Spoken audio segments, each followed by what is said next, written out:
Good morning. And welcome to Emerson Unitarian Universalist Congregation. My name is Jeffrey Jacoby. I'm about 5'10", I have pale skin. I'm wearing a white shirt with little elephants on it because I really like elephants. I wear glasses, and I have a Van Dyke beard, and I have absolutely no hair on the top of my head. And I'm today's worship associate. If you're joining us for the first time this morning, welcome. Welcome all of you here and those of you joining us online. Today we continue our Voices of Emerson series where members of our congregation are encouraged to offer their thoughts and perspectives in message during our Sunday worship. Today we have Chloe Annika Repole leading today's service. Hey, Chloe has been a member of Emerson for almost 2 years. She is a writer, a strategist, and a storyteller whose work explores identity, belonging, and the sacred complexity of becoming. Rooted in a queer Afro-Caribbean perspective and a reverence for ancestry, transformation, and Ori, which is inner knowing and alignment, she creates space for conversations that honor unlearning, relational truth, and collective healing. Her work lives at the intersection of culture, spirituality, and care, where story becomes a bridge between what we inherit, what we outgrow, and what we choose to build in its place. As Unitarian Universalists, we're a people of diverse beliefs, but we share a common faith that every person is worthy of love, that what we do in this world matters, that we are connected to one another and to the earth. Whoever you are, wherever you are on your journey, you are welcome here. If you're here in person, we invite you to join us for social time following the service for light refreshments. Our main fellowship hall is on this floor, directly behind the sanctuary, and you can reach it down this hallway right here. After fellowship time, please join us for religious exploration and small group gatherings as listed on the back of your order of service. There's a whole bunch of stuff back there that you can check out, and there's lots of always very interesting things to do after the service. And it is such a joy to be here with you today. And now we pause to light our chalice as a symbol of our shared Unitarian Universalist faith. Our chalice lighter today is Seth. Is Seth here? Seth here? Oh, there he is, yes.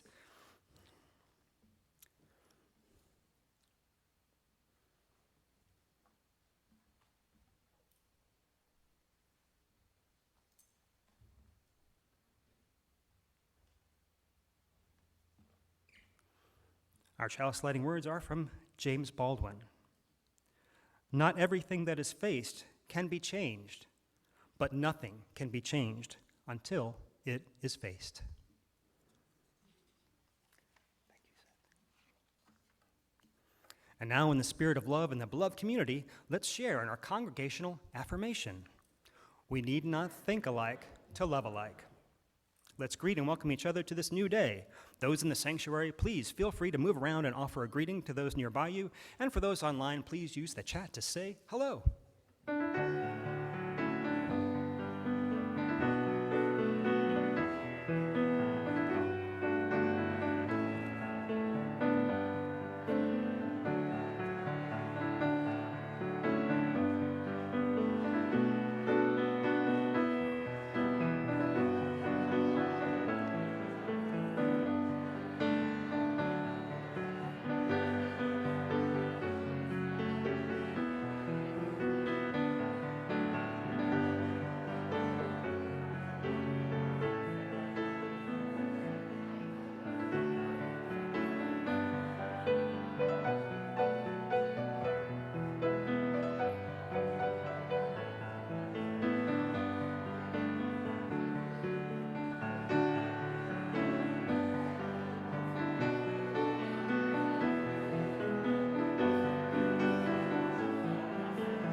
believe it or not, that timing was perfectly planned between Bruce and I.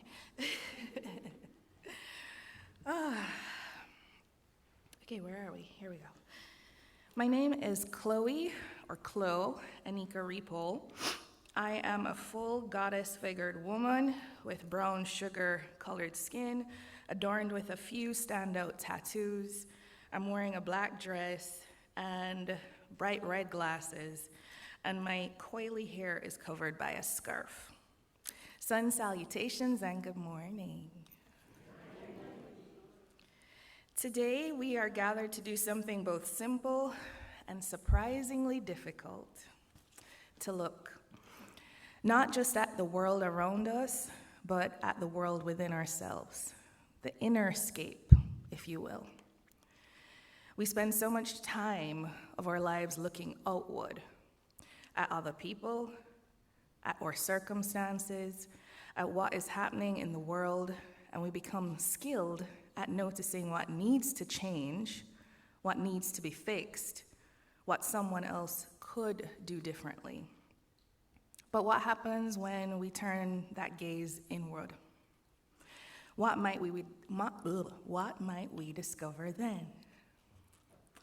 And what might the people around us reveal about ourselves that we could not have seen alone? Today we will explore the mirrors. So I'm just going to say this from the get-go. My Jamaican accent is going to say mirror, all right? Okay, I'm not saying marrow, like bone marrow. I'm saying mirror, however you say. Mirror, okay? So just, we established that, cool. Cool. So today, we will be exploring mirrors that life places in our path. The people, experiences, joys, discomforts, and even the things that trigger us. Not as invitations to judge ourselves, but as opportunities to know ourselves more deeply.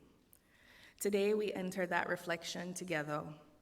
May we be audacious enough to look, intent enough to go deeper, and curious enough to discover what is waiting there.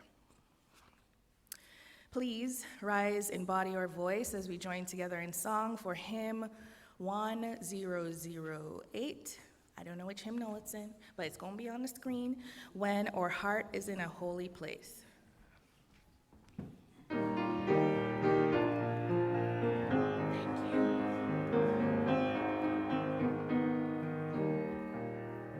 When our heart is in a holy place, when our heart is in a holy place, we are blessed with love and amazing grace.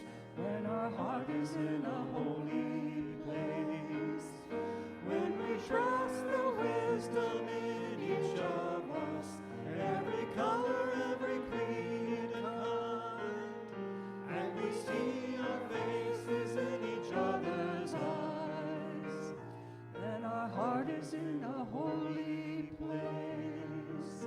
When our heart is in a holy place, when our heart is in a holy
And now we pause and reflect on matters of the heart. Thank you, Seth, for placing the stones.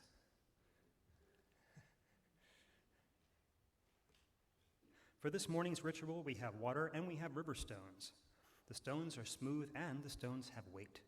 They're indicative of both life's pleasures and times of ease, as well as life's burdens and times of heaviness. The water receives these stones with ease and calmness. Each week, you are invited to write a joy, sorrow, or concern in this book, or email it to pastoralcare@emersonuu.org to be read. If you're online, we invite you to recreate this at home. You can place a stone in a bowl of water to honor what is in your heart. We begin by placing 3 stones. One, in honor of the Cherokee and Muskogee nations of indigenous people on whose land we're currently residing. A second, for those wrongly enslaved here who labored on this land. And a third, for all those hurting in current conflicts and wars that rage across our globe. Within our community, we share that from March Price. I am so very grateful for the empathy and support given Jim and me during the final days of his life and again on this 1-year anniversary of his passing. Your good wishes and caring are a gift like no other, and I thank you. With best wishes to all and gratitude in my heart, March. From Reverend Christina. My knee replacement surgery on Thursday went as well as it could have. I am at home recovering with the support of family. The physical therapist came to my house and is pushing me to move a lot. She even had me on the stairs after 2 days. I received a beautiful bouquet of flowers from Emerson and the gift cards for meals. Thank you so much. I will be working at home for a few weeks as I heal. I look forward to seeing all of your beautiful faces soon. We look forward to seeing you too, Reverend Christina.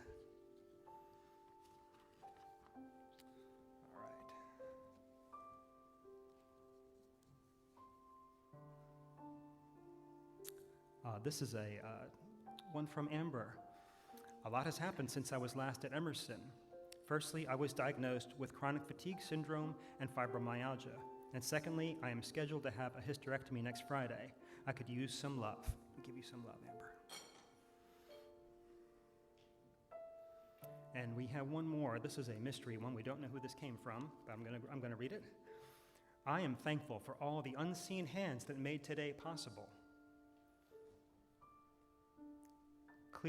Cleaners, volunteers who keep up the grounds, those who give their time during the week to practice music, lead listening circles, so important, and provide recovery services, AV and AC, and the board who get hungry during third hour, but do it anyway, and the kids programs, the hands that fix our food, to all, thank you for providing this, making this space, and thank all of you for coming and enjoying it. Blessed be. Yes, thank you for whoever shared this. This is a wonderful joy. Thank you.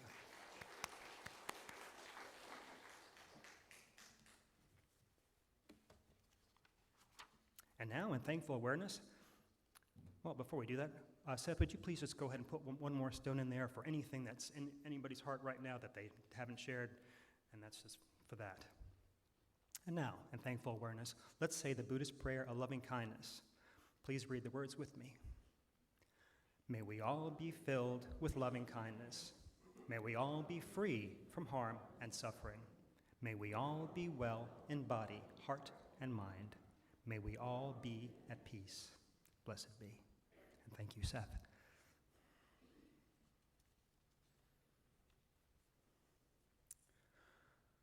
We gather as a community to encourage one another to live with open hearts and generous spirits. Many faith traditions teach that we come closer to the divine through acts of compassion, justice, creativity, and love. Supporting of this community is one way we can live out those values together. For the month of August, Emerson's social justice team has chosen a partner with Access Reproductive Care Southeast, ARC SE, for this month's Share the Basket. ARC Southeast provides funding and logistical support to ensure Southerners receive safe and compassionate reproductive care, including abortion services. Through education and leadership development, they build power in communities of color to abolish stigma and restore dignity and justice. Their vision includes a world where all Southerners have full access to care and support around their reproductive health decisions without biases or barriers. If you're with us in the sanctuary, you may place your gift in the offering basket or use one of the options listed in your order of service.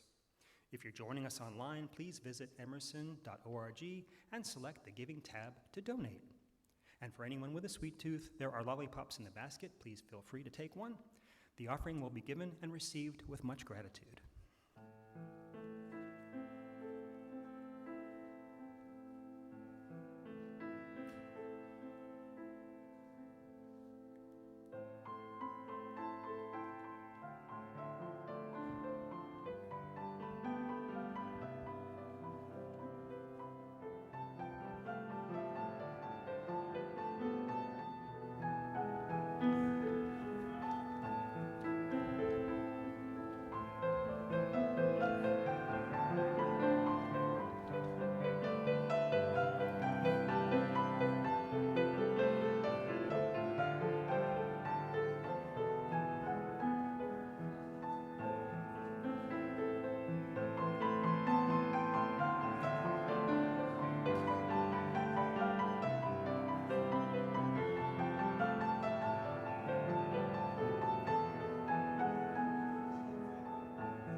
This one's working, yeah. All right, it's story time. So if I can have the young and young at heart, please join us for a story for all ages.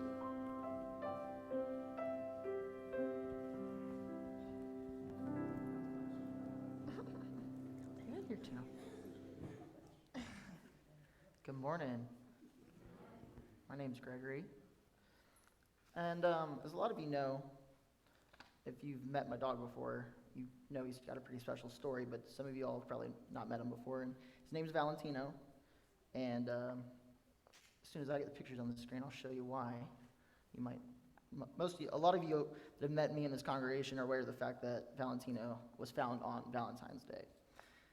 And for those of you that I haven't met, I just want to show you all a few pictures of why he's so special once I get them on the screen. And why I can't help but photograph and draw this pup all the time, as often as I can. But you'll see just in a minute. Oddly enough, by a chance of luck and serendipity, I found this guy wandering the streets, not only on Valentine's Day with hearts all over him, but while I was delivering roses. Do you know?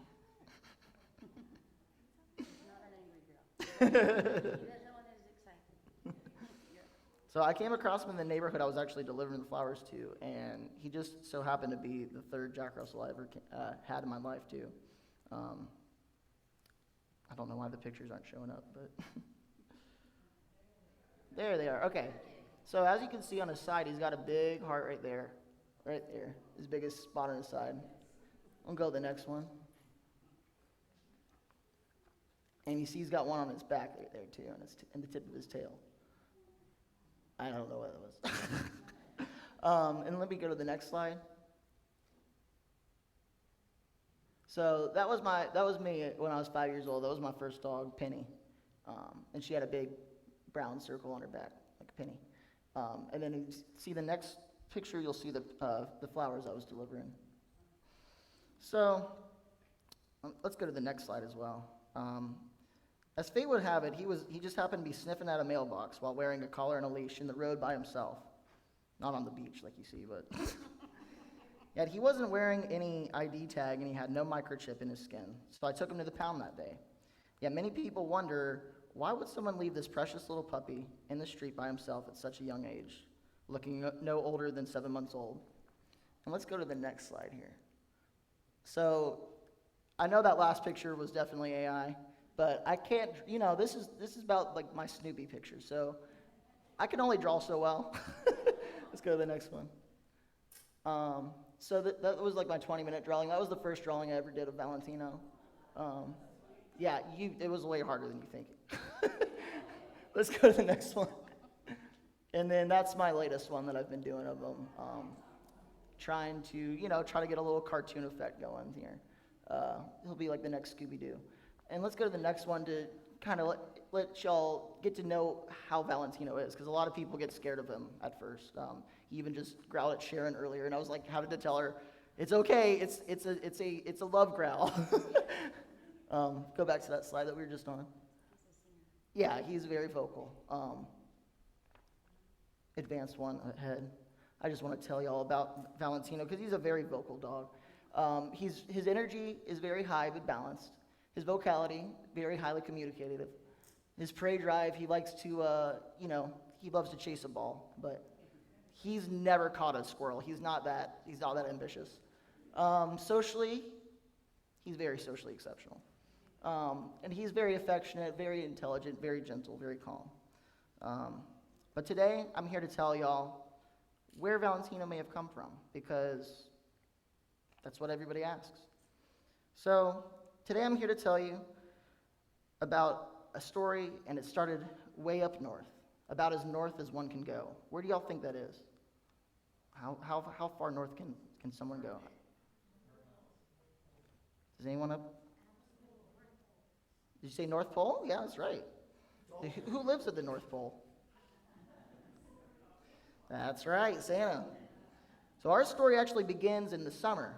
So because last month was July, that was his birthday. This month is my birthday. We're going to tell a birthday story.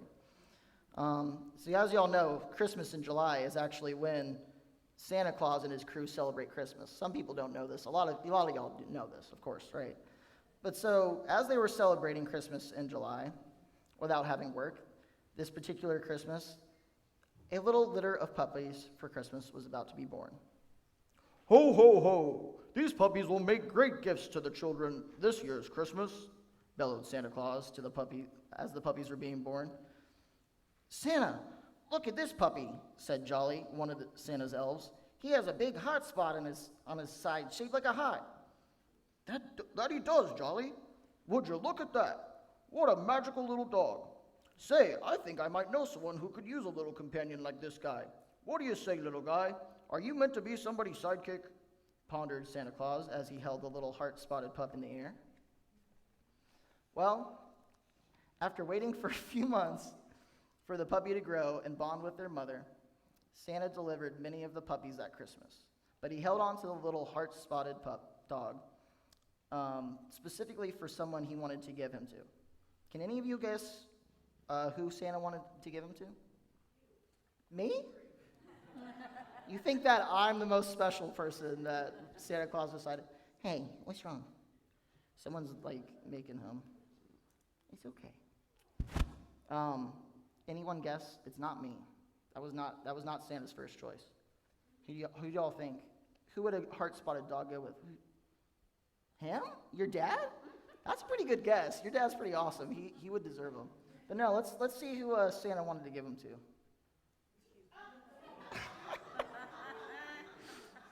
So, if you're thinking of a little baby cherub floating around with wings, shooting a bow and arrow, you might be on the right track. You see, Cupid, the god of desire and attraction, had become so numb over the years, spending so much time being a matchmaker for so many couples. Cupid began to become jaded. Jaded basically meaning that although he was constantly on the move, making people fall in love, he became sort of bitter, feeling like he should be the one to find love for himself. So he stopped loving or caring for others, seeking outcomes that would only benefit Cupid and no one else. Who does that kind of sound like? No one I know. He was what some might call a jerk. Santa had faith that maybe, just maybe, this little heart-spotted dog with a lot of love, even greater than Cupid could imagine, just might help him learn to love again. Do you think it worked? Well, let's find out. So that January, after the busy Christmas season had finally ended for Santa, he brought the hardy pup to Valentine's Day World to give to Cupid. Ho, ho, ho! Merry Martin Luther King Jr. Day. I brought you a special friend as a late Christmas gift. I hope you don't mind a furry little friend.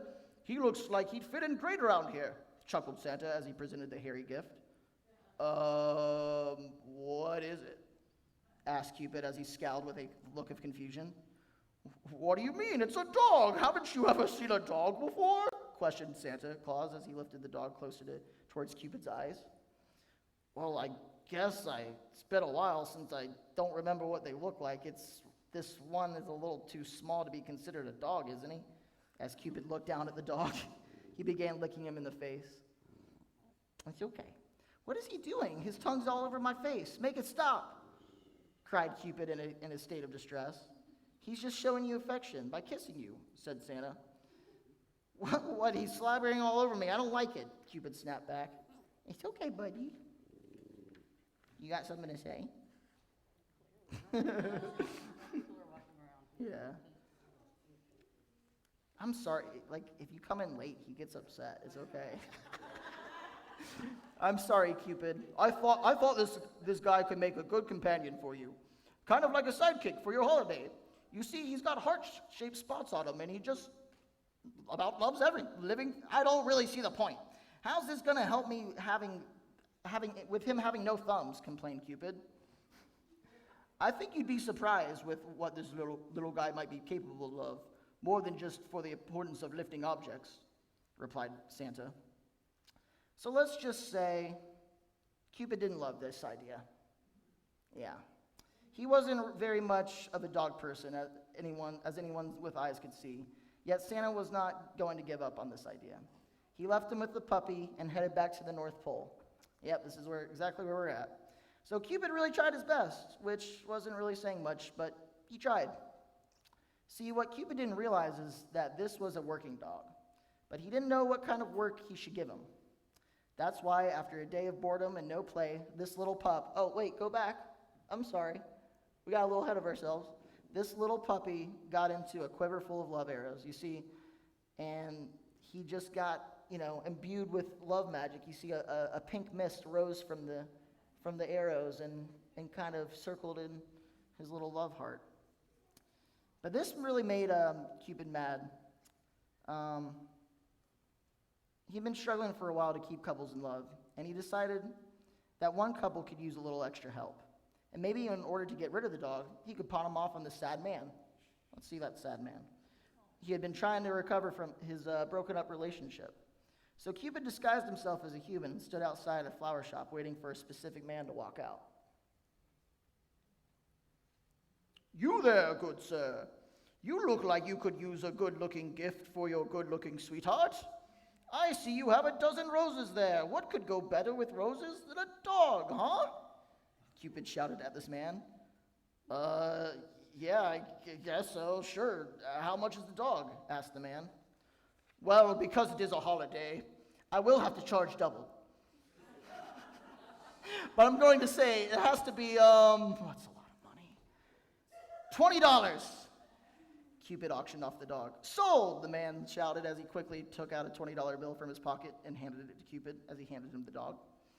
That afternoon did not go as Cupid and the man had planned, though, as he attempted to give the dog to his sweetheart at the picnic in the park. This is not what I was talking about when I said you need to start being responsible, Tony. I mean, you have to take care of yourself before you can even consider taking care of me or anyone else, especially a helpless little dog like this.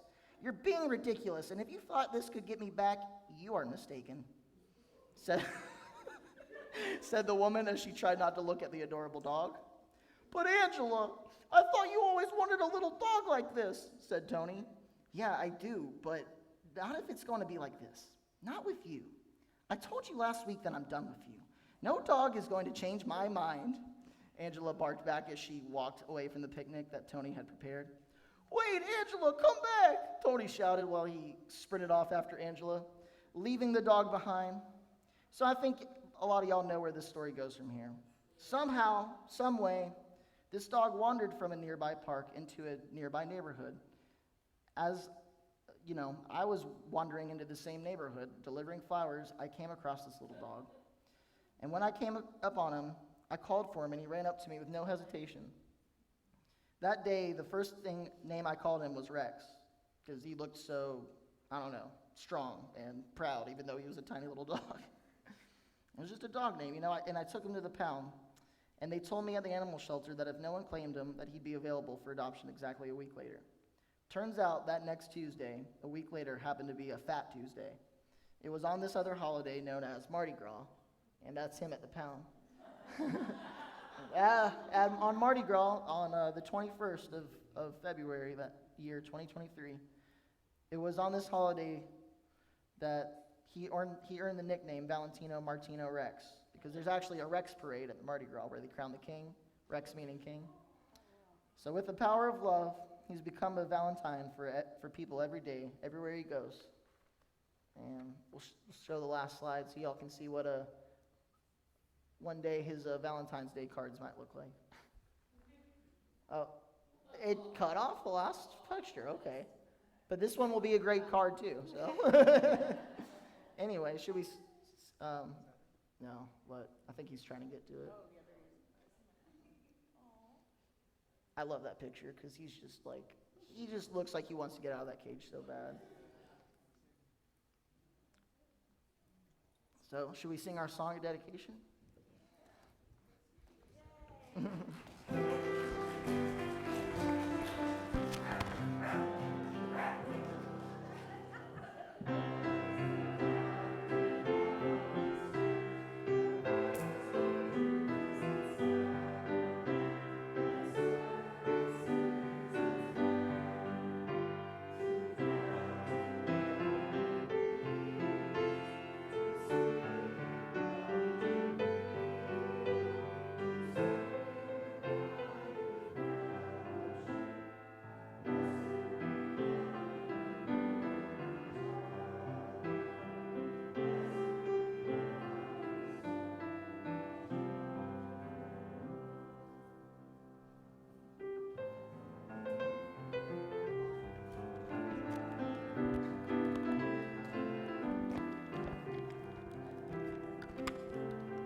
Thank you, Gregory and Valentino, with his love growls. I have love girls too, yeah. All right. If I'm up here, I'm doing things a little differently, yeah? And I'm going to carry you on a journey, yeah? Okay. So, before we continue, I'm going to invite you to settle into your body. Take a breath in and out. Whew. And if it feels comfortable, close your eyes.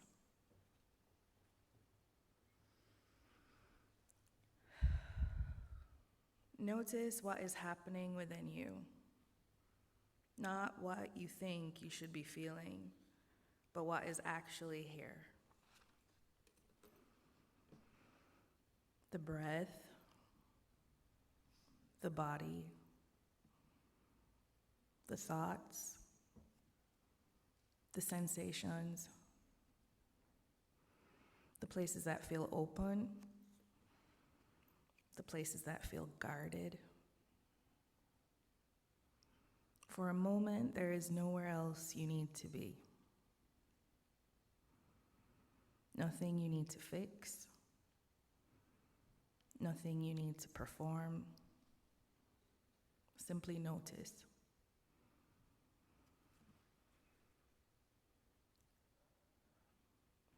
And as you listen to and watch this next song, I'm going to invite you to resist the instinct to look away.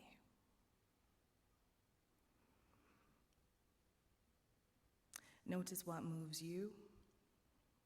Notice what unsettles you. Notice what you want to turn away from. And perhaps gently ask yourself, what is this showing me? Take one more breath in and out. And when you're ready, open your eyes.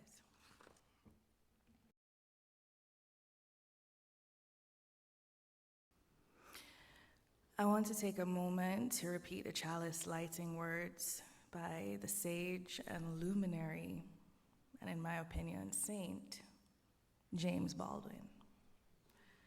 Not everything that is faced can be changed, but nothing can be changed until it is faced.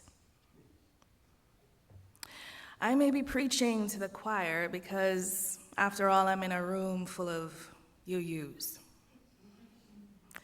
For those less aware, as briefly introed at the beginning of the service by Jeffrey, the 8 principles of Unitarian Universalism call us to affirm the inherent worth and dignity of every person, practice justice and compassion, seek truth freely, honor conscience and democracy, work for peace and justice, recognize our interdependence, and actively dismantle racism and oppression with love at the center of it all. The principles tells us what we value. Love calls us to live those values. Man in the mirror. If you had seen the song listed in the order of service, you may have anticipated a particular direction of where we were going with the service. The song has been immortalized as something that invites empathy for others and personal accountability, but I wanted to show Michael's intention for us to witness humanity in all its gore and its beauty. I chose the original music video intentionally. I could have gone with one with softer visuals, or just lyrics. Maybe that's what you had hoped for. But that would have set the tone for a smoother exercise of introspection versus the honest, discomforting journey of confronting the inner self that I've asked you to join me on today. Sorry. Not sorry. So I gotta ask, how many of us looked away? I know I had to. I wouldn't have been able to stand up here and hold space for you all with what I had asked you to do if I hadn't looked away, even briefly. So how many of us looked away? Maybe only for a moment. Maybe you closed your eyes. Maybe your attention drifted. Maybe you found yourself holding your breath. Maybe you wish the video would just simply end. I've watched this video numerous times over the years. However, many of those times have almost been in like a ritual in preparation for crafting this message. I've experienced, like you, so many waves of emotion. And we know that despite the video being filmed and aired in the late 80s, the 1900s for the young folk, that I'm really sorry about, it's still sadly relevant to today. That's messed up. In witnessing myself watch such suffering, violence, and hatred, I pondered heavily on the instinct we all have to turn away. Is it because we feel powerless? I had to look away myself just so I could collect myself again, like just a whole space for you all, just a while ago. Do we feel the need to look away because we don't know what to do? Or perhaps somewhere deep within us we recognize ourselves? Not necessarily in the actions, but in the story of humanity. Because as difficult as it is to admit, everything we witness today was created by human hands. Not monsters, humans, people, imperfect people, very imperfect people. People capable of extraordinary love and extraordinary cruelty. The video confronts us with something that is tough to acknowledge. The human experience is capable of both. And with that being true, then somewhere within each of us lives the capacity for remarkable compassion and remarkable harm. That realization alone is enough to make us uncomfortable. That is why we want to look away. And then there is another layer of this experience that I was having while watching this video on repeat. It was the fact that I was watching, just watching. I wasn't feeding the hungry child. I wasn't dismantling injustice. I wasn't stopping the violence. I was witnessing it and just watching. With a mirror placed just beyond my laptop screen, I made eye contact with myself and I thought, perhaps this is what mirrors do before they reveal anything else. They interrupt us. They disrupt our peace. For 4 minutes, we were not simply spectators. We became witnesses, and witnesses carry a different kind of responsibility. Not the responsibility of everything we saw or for everything we saw, no, but responsibility for what seeing asks of us. This brings me to the topic at hand, mirror, alchemy. So let's begin with mirrors. Not the ones hanging on our walls, the ones we don't always recognize. The ones that appear disguised as children, as grief, as strangers, as enemies, as joy, as disappointment, as love. I've been wondering if perhaps our lives are nothing more than a long procession of mirrors, inviting us not to judge ourselves, but to know ourselves. And then we have alchemy. Alchemy is the ancient practice of transforming base metals into gold, using intense heat and a few special tools and ingredients, 2 of which being the philosopher's stone and the elixir of life. I've reread The Alchemist recently. How many of you have read this book? I'm gonna get some of you on this train today. For me, this is one of the books that seems to find me whenever I need it. Years ago, a friend of mine gave me my first copy and said, when you're ready, this book will find you. And he was right. Every time I return to it, it has become a different book, not because the author, Paulo Coelho, changed the words, but because I had changed, as life had revealed more of myself to me. At the very beginning of The Alchemist, Coelho retells the story of Narcissus, but he changes something. How many of you are familiar with the story of Narcissus? Okay, so for those of you who don't know, Narcissus is like Greek mythology. He was so beautiful and enamored with himself that he fell in love with his own reflection. And poor dude was enthralled and died staring at himself. But he was so beautiful, he was honored by the gods, by a flower that was planted where he perished, and that flower became the Narcissus, and we call them daffodils. Okay, got the history lesson out of the way. My teachers would be proud. So, in The Alchemist, Paulo Coelho changes something about the story of Narcissus. I lost where I was in this thing. I'm coming home. Okay, here we go. Yeah. So he tells the story from the perspective of the lake. After Narcissus dies, the goddesses find the lake weeping. It had become salty with tears. They ask, "Why do you mourn, Narcissus?" Surely they assume it must be because Narcissus was beautiful. The lake replied,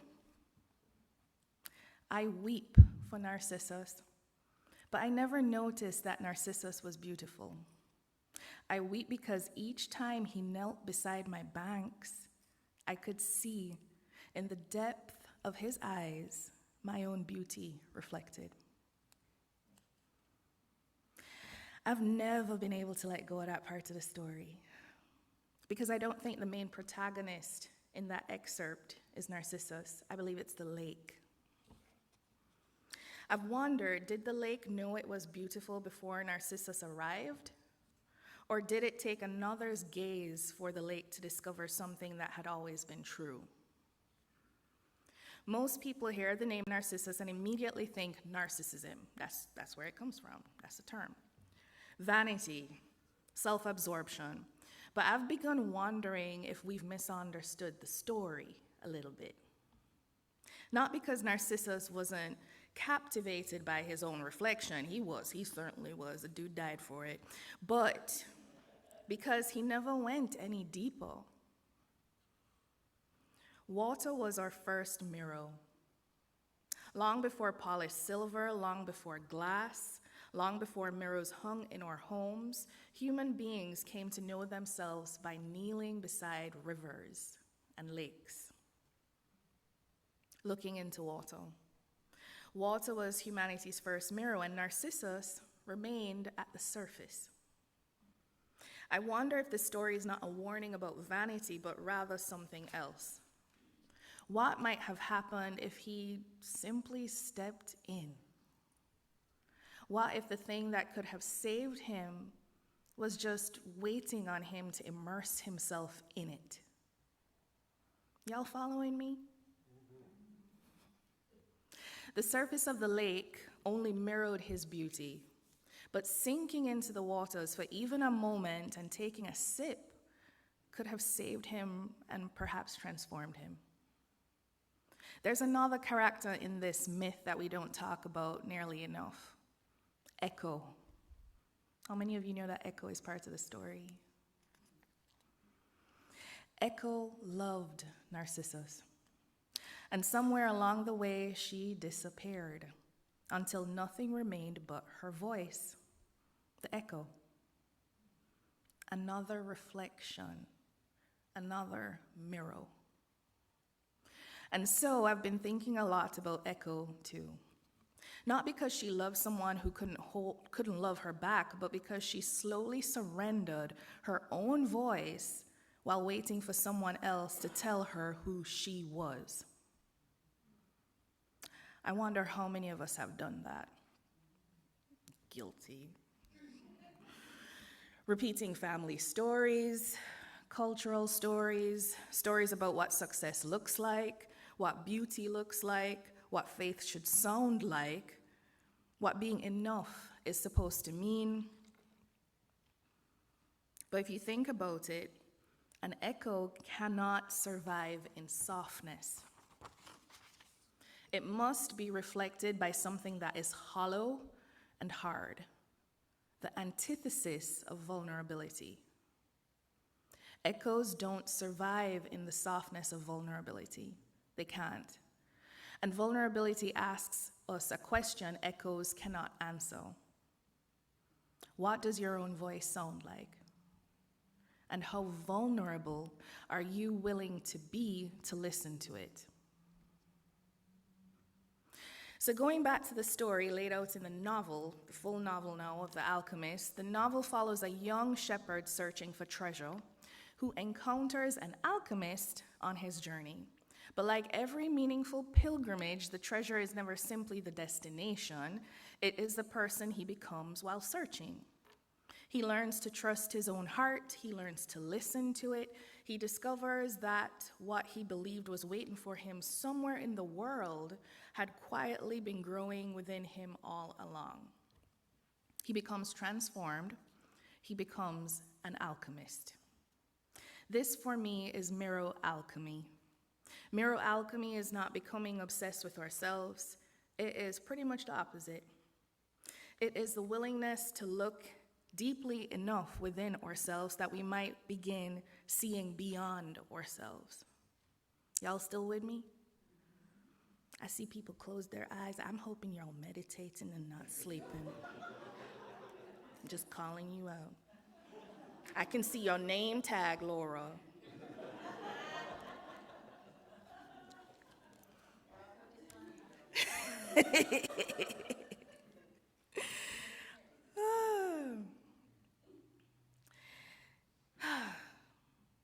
It is the willingness, mirror alchemy, to look deeply enough within ourselves that we begin looking beyond ourselves.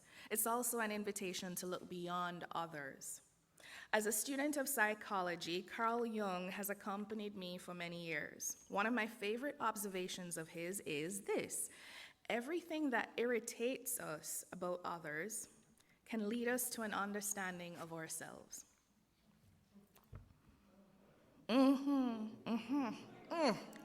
Don't like it. I've noticed he didn't say everything we admire. He said everything that irritates us. And I don't hear that as blame. I hear it as an invitation. Not every trigger or mirror belongs to me. Some things simply require boundaries. That's the word, we can say it together. Boundaries. Some things require courage. Some require justice. It's a two-way mirror, or better yet, an infinite reflection. I've found mirrors in grief. Grief reflected back to me the depth of my capacity to love. I've found mirrors in people who have hurt me. Not because I owed them gratitude. No, hell no. No. We don't do that. We don't do that anymore. No. It's because they reveal parts of myself that still needed to be healed. And the most honest mirror I have encountered has been my child.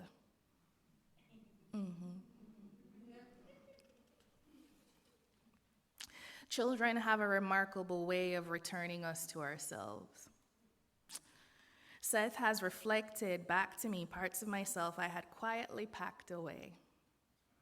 The quirky parts, the imaginative parts, the parts that I had once been called too much for.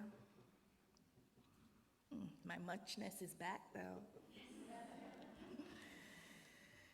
Watching him delight in those same qualities of himself has given me permission to delight in them in me, too. And this he then reflects back to me. Being more at ease within myself has empowered him to do the same for himself. Y'all saw what I did there? Yeah. Becoming a parent has also slowly transformed me, or slowly transformed how I see my own parents. Because somewhere in loving Seth and being loved by him, I've been better able to see my parents' humanity and discover a new kind of love for them, one that extends beyond an unconscious obligation of sorts into one enfolded by grace. And this witnessing of them and of myself has transformed how I choose to parent Seth and myself. I am an alchemist, as are you if you choose to be. And maybe every relationship is the philosopher's stone. Maybe every reflective encounter is a portal. Think about the countless references of mirrors and reflective surfaces in the historical narrative of humanity. Can anybody give me a few? When have you ever seen like a mirror in something memorable? On the wall. Anything else? Alice in Wonderland? Yeah, even Neo in the Matrix, he escapes the Matrix through a mirror. And numerous deities throughout the world, they hold mirrors in their sacred medicine bags. I can name a few off the top of my head. Perhaps every tradition has been telling us the same thing, that transformation begins the moment we are willing to cross the threshold of the reflection and sink beneath the surface, and to realize we cannot do this alone. And I think this is why I keep returning to the lake. Because I don't think the lake is mourning Narcissus. I think the lake is mourning the end of a relationship that allowed it to know itself more fully. We reflect to be reflected so that we might better reflect upon ourselves. A reflective and collective pilgrimage of sorts. The word pilgrimage, we wary about these religious terms in here, but the word pilgrimage usually, makes us think of like a solitary journey, one traveler, one destination, a sacred place. I've come to believe, however, it goes far beyond that. Life is the pilgrimage, and none of us walk it alone. Every person we meet becomes part of the journey. Some walk beside us, some walk against us, some hold us, some break our hearts, some awaken us. And the shrine we seek, however, is not somewhere waiting at the end of the road. It's the divine within ourselves and the divine within one another reflected. We are, however, not separate reflections competing for light. We are the same water, the same light, just different waves, ripples, moments, all impacted by one another within the same lake. The invitation today isn't simply to look in the mirror, it's to go beneath it, to become curious, to wander, to ask better questions of others, but more importantly, ourselves, to find our own voice beyond every echo, to stop mistaking the surface for the whole story, and then, having looked within, to live outward, more gently, more honestly, more curiously, more courageously, more freely, reflecting not the love of Echo, who abandoned herself, not the love of Narcissus, who never left the surface, but the love at the center of the lake itself. The love held within and between every molecule of that water that has never imagined itself separate from the whole. May we become mirrors that reveal. May we become waters that transform. May we become the alchemists of genuine, soft reflection. And may those who encounter us leave having discovered something more beautiful that had always been there. May it be so. Ashe, ashe, ashe.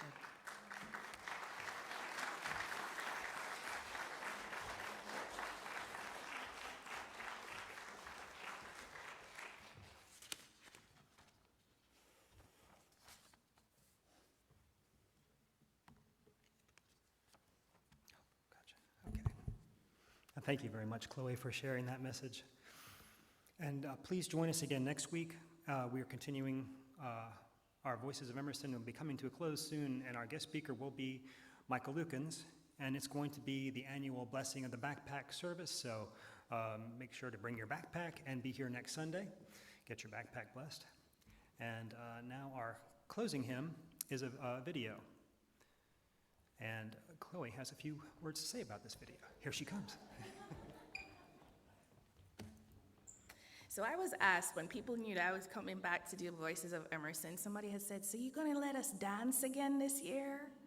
So those of you who weren't here last year, I got people up and dancing. We've spent some time today looking within, and sometimes after doing that kind of work, we forget that we don't do this work alone.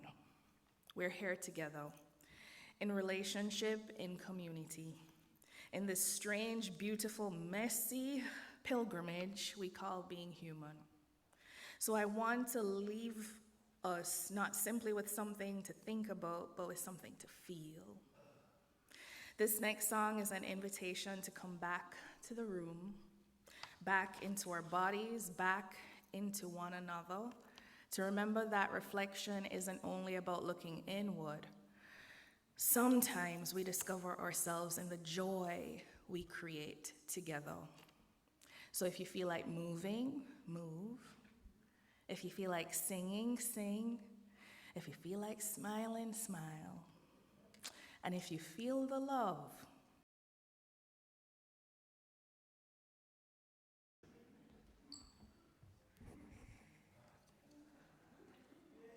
All right, now for our chalice extinguishing.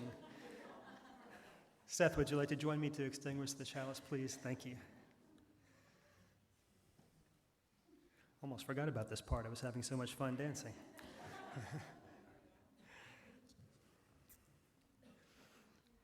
We extinguish this chalice, but not the light of truth, the warmth of community, or the fire of commitment.